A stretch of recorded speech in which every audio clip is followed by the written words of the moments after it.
अस्सलामुअलैकुम रहमतुल्लाहि व बरकातुहू। इस तरह से गुस्ल करने वाली औरत कभी पाक नहीं होती। आजकल अक्सर ख्वातीन गुस्ल करते हुए ये एक गलतियाँ करती हैं जिसकी वजह से वो हमेशा नापाक ही रहती हैं और उनको पता भी नहीं रहता।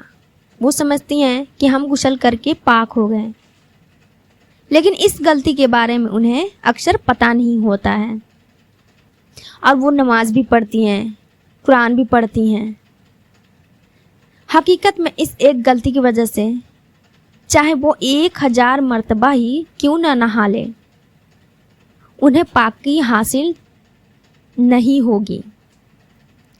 जिस तरह वो पहले नापाक थी, बाद में भी वो नापाक ही रहेंगी जब तक कि इस गलती को दुरुस्त नहीं करें। तो वो गलती क्या है?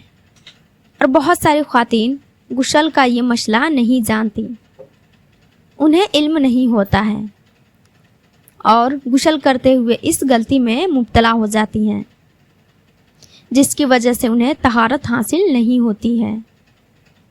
वो गलती क्या है? इस वीडियो को आखिर तक ज़रूर सुनें। गुस्ल का सही तरीका क्या है, ये भी जानना बहुत ज़रूरी है। देखिए, गुस्ल का सुन्नत तरीका यह है कि आप सबसे पहले दोनों हाथ गट्टों तक अच्छी तरह से धोएं। उसके बाद फिर जिस्म पर जहाँ कहीं भी निजाशत लगी हुई है, यानी जहाँ पे नापाकी लगी हुई है, उस नापाकी को अच्छी तरह से धो लें। उसके बाद जैसे आप नमाज के लिए वज़ू करती हैं, दोनों हाथ गट्टों तक 3 मरतबा धोएं।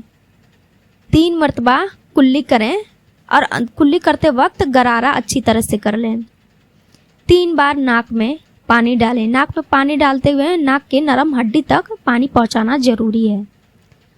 इसी तरह 3 मरतबा चेहरे को धो लें। फिर दोनों हाथों को कोहनी समेत 3 मरतबा धोना है। फिर सर का मशा करना है। इसी तरह दोनों पाँव को टखने समेत धोना है। इसके बाद आपका पूरा मुकम्मल वज़ू हो गया। उसके बाद सर को अच्छी तरह से धो लें। कहीं भी बाल बराबर भी खुश्क ना रहे, यानी सूखा ना रहे।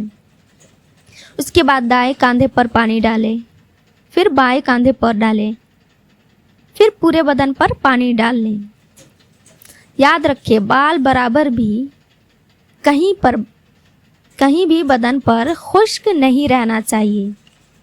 पूरे बदन पर हाथ लगाकर मल लें, जिससे कहीं पर भी बाल बराबर भी खुश्क ना रहे, यानी सूखा ना रहे। नहीं तो आपकी गुस्ल मुकम्मल नहीं होगी। गुस्ल के 3 फ़र्ज हैं। पहला कुल्ली करना, दूसरा नाक की नरम हड्डी तक पानी पहुंचाना, नाक में पानी चढ़ाना, और तीसरा है पूरे बदन पर पानी बहाना। अब इसमें बहुत सारी ख्वातीन गलती क्या करती हैं? देखिए, आजकल ये 2 चीज़ें बहुत ही ज़्यादा आम हो चुकी हैं। ये हर औरत तकरीबन इस्तेमाल करती हैं। पहला लिपस्टिक, दूसरा नेल पॉलिश।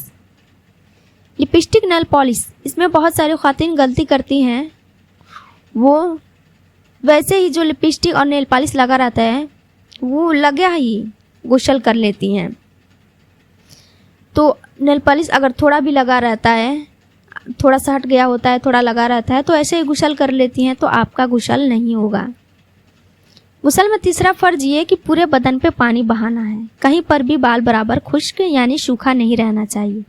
और जब नेल पॉलिश लगा हुआ है नाखून पर, तो वहाँ पे पानी नहीं पहुँचेगा। तो गुस्ल करने से पहले नेल पॉलिश को अच्छी तरह से साफ़ कर ले, फिर गुस्ल करें। दूसरा, लिपस्टिक। एक तो वो होता है कि जिसे लिपस्टिक को लगाती हैं, वो तो पानी को अंदर तक खींच लेता है, यानी अंदर तक पानी आ जाती है। लेकिन एक लिपस्टिक वो होता है जिसके ऊपर ही पानी रह जाता है, अंदर तक नहीं पहुंचता। अब बात ये है कि हम कैसे पता करें कि वो कौन सी लिपस्टिक सही है, कौन सी लिपस्टिक के अंदर पानी चला जाता है और कौन सी लिपस्टिक के अंदर पानी नहीं आ पाता है। तो सबसे आसान तरीका ये है कि आप एक कागज़ का छोटा सा टुकड़ा लें, उस पर थोड़ा सा लिपस्टिक लगा दें और लगाने के बाद ऊपर से 1 बूंद पानी डाल दें। फिर देखें अगर पानी लिपस्टिक के ऊपर ही रह गया, अंदर तक नहीं आया, नीचे तक सोख कर, तो कागज़ का टुकड़ा गीला नहीं हुआ तो ऐसे लिपस्टिक लगाकर गुसल नहीं होगा। इसके लिए आपको सबसे पहले अच्छी तरह से लिपस्टिक को साफ़ करनी होगी। और दूसरा ये कि अगर लिपस्टिक पर पानी की बूंदें नीचे आ गई, कागज़ के टुकड़े पर अगर लिपस्टिक लगा हुआ है, उस पर आपने पानी 1 बूंद डाला और वो पानी धीरे धीरे करके, थोड़ा सा टाइम लगेगा लेकिन धीरे धीरे करके अगर नीचे तक सोख लिया, पानी अंदर आ गया नीचे तक और वो कागज़ थोड़ा सा गीला हो गया, तो ऐसे लिपस्टिक लगाकर आप गुसल कर सकती हैं। इसमें कोई हर्ज नहीं, आपका गुसल हो जाएगा।